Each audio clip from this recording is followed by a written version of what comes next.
29 तारीख को राष्ट्रीय लोकतांत्रिक पार्टी की स्थापना दिवस को लेकर बीकानेर के अंदर कार्यक्रम रखा गया है। इस कार्यक्रम को किस दृष्टि से देखा जा रहा है? सबसे पहले तो आपको सभी मीडिया बंधु आप पधारे, आपका बहुत बहुत स्वागत। और पिछले 4-5 दिन पीछे दीपावली भी थी, तो हम दीपावली में भी आपसे रूबरू नहीं हो पाए, इसलिए आपको बहुत बहुत बधाई और आपके दर्शकों को भी मैं बधाई देता हूं। साथ में जो राजस्थान के अंदर राष्ट्रीय लोकतांत्रिक पार्टी का 7वां स्थापना दिवस हम बीकानेर के अंदर मना रहे हैं और 7 संकल्प के साथ में हम बीकानेर के अंदर स्थापना दिवस मना रहे हैं। और जो हमारे राष्ट्रीय अध्यक्ष हनुमान बेनीवाल जी है, वो 7 संकल्प के साथ में लाखों लोगों के साथ में जो संकल्प ले रहे हैं, वो संकल्प इतना बड़ा होगा जो कांग्रेस बीजेपी की जड़ें ही उखाड़ देंगे। इतना जनता के सामने भरोसा लेके उतरेंगे। और बाकी इस बार जो स्थापना दिवस तो जैसे 1, 2, 3, 4, 7 अब की बार है, तो आगे भी हुआ है, पर जो इस बार स्थापना दिवस है वो बहुत हटके है। जो आरएलपी का रिकॉर्ड रैलियों के अंदर आरएलपी खुद ही तोड़ती है, तो आगे जो जितनी भी हमने रैलियाँ की है माननीय हनुमान बेनीवाल जी के नेतृत्व में, वही रिकॉर्ड हम बीकानेर के अंदर हम खुद तोड़ेंगे। इतना जन सैलाब पूरे राजस्थान से उमड़ेगा।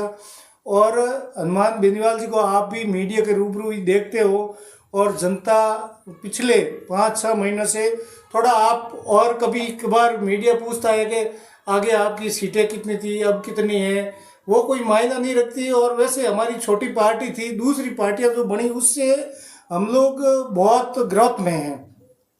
हमारे आज भी चेयरमैन है, जिला परिषद सदस्य है, पंचायत समिति सदस्य है, हमारे सरपंच है, प्रधान है, बहुत मजबूत है, नो टेंशन। थोड़ा हमारा 2023 के अंदर प्रॉब्लम हुई थी, सीटें कम आई थी, परंतु अभी जो राजस्थान पूरा न्याय की उम्मीद कर रहा है, चाहे वो हमारा हमेशा विरोधी रहा हो, अगर विरोधी रहा है ना, वो भी आज के टाइम के अंदर सोच के यही बैठा है, कोई भी काम पड़ गया पूरे देश में या राजस्थान के अंदर, तो आरएलपी और हनुमान बेनीवाल ये काम कर सकता है। इसलिए तमाम जो युवा छोटे छोटे, मैं कहता हूँ कि 5 साल के छोटे बच्चे अपनी खटिया पे सो रहा है, वो भी एक झंडा लेकर, या वो ऐसे ही मतलब हनुमान बेनीवाल जिंदाबाद, हनुमान बेनीवाल जिंदाबाद इतना करके। अब आप पूछोगे कि 5 साल के तो वोट तो नहीं लगेंगे, परंतु वो 5 साल का बच्चा है, उसके अंदर जुनून कहाँ से आया? आखिर में तो राजस्थान के अंदर हनुमान बेनीवाल जी का जुनून है, इसलिए वो उसके अंदर जुनून आया है। और राजस्थान के अंदर हर बहन बेटी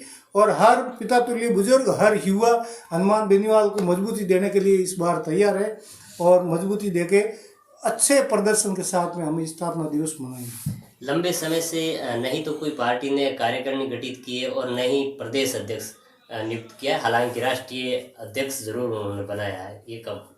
देखो, अपनी अपनी पार्टियों के अपने अपने सिस्टम होते हैं, किस पार्टी में कुछ होते हैं। अब मैं मतलब हमारे जो विपक्षी पार्टी है, पहले ऐसे ही जिला अध्यक्ष सौंपती थी, अब इसकी बार मतलब जनता को ये गुमराह करने के लिए बोल रहे हैं कि हम जनता में सर्वे कर रहे हैं और वो कर रहे हैं, तो वो उनका काम है, करें, हमारे कोई टेंशन। तो हमारा भी तो कोई न कोई मतलब सिस्टम है, तो उस सिस्टम से धीरे धीरे सब कुछ हो जाएगा। अभी चुनाव भी दूर है और पार्टी के अंदर हमारे पूरा मंथन हो रहा है। नहीं, चुनाव तो सिर पे है, पंचायती राज और निकाय चुनाव तो सिर पे कभी भी हो सकते हैं। हाँ, हो सकते हैं। तो इसमें भी हमारा संगठन, हमारा जो कार्यकर्ता है वो बहुत मजबूत है, बहुत मजबूत। हम तो ये समझते हैं कि हम एक कार्यकर्ता हैं, परंतु पावरफुल इतना समझते हैं कि हर कार्यकर्ता, हम प्रदेश अध्यक्ष ही हम ही हैं इस पार्टी का। जैसे हनुमान बेनीवाल जी हमारे राष्ट्रीय अध्यक्ष है, वैसे हम लोग समझ रहे हैं कि हम सब राष्ट्रीय अध्यक्ष हैं। उन हिसाब से हम काम करने वाले युवा है, जो भी आरएलपी के अंदर हमारा परिवार है। ऐसे कभी भाई संगठन में आया नहीं, वो हम मजबूती में। 2028 विधानसभा चुनाव को लेकर क्या तैयारियां चल रही, क्या या इस नजरिए से इस कार्यक्रम को देखा था?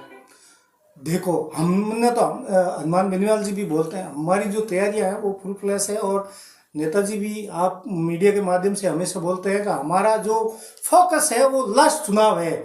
हम इस फोकस के अंदर 2028 को किसी भी हालत के अंदर सफलता लेंगे और जनता का फुल समर्थन मिला। आप देखते हो रात को 2-2 बजे कोई नरेंद्र मोदी जी जाके कोई रैली कर दे 2 बजे, कभी नहीं होगी। पर हनुमान बेनीवाल जी की शुरुआत ही 10 बजे से बाद में होती है और रोडों पे जन सैलाब आता है रात को 3। नरेगा का जिक्र किया, हालांकि अभी जो नरेगा के तहत आने वाली टांकों पर रोक लगा दी, इसको लेकर क्या आपका जो है स्टैंड है पार्टी? इसको लेकर हमारा तो स्टैंड बहुत मजबूत है। हम ऊपर लेवल पर हम हनुमान जी तक बात भी पहुंचाएंगे। बाड़मेर के अंदर टाँकों की रोक, अभी शिक्षा मंत्री जी आए थे, माननीय मदन दिलावर जी, उन पे भी मैंने सोशल मीडिया के माध्यम से उनको सवाल पूछा था और उनको टैग करके मैंने पूरे सोशल मीडिया पे किया था इनका। और मैं बाड़मेर की जनता के साथ में और कोशिश करेंगे हम जल्दी नेताजी तक ये बात पहुंचाएंगे। और कुछ अगर हल नहीं हुआ तो आरएलपी बड़ा आंदोलन इसके लिए कर सकती है।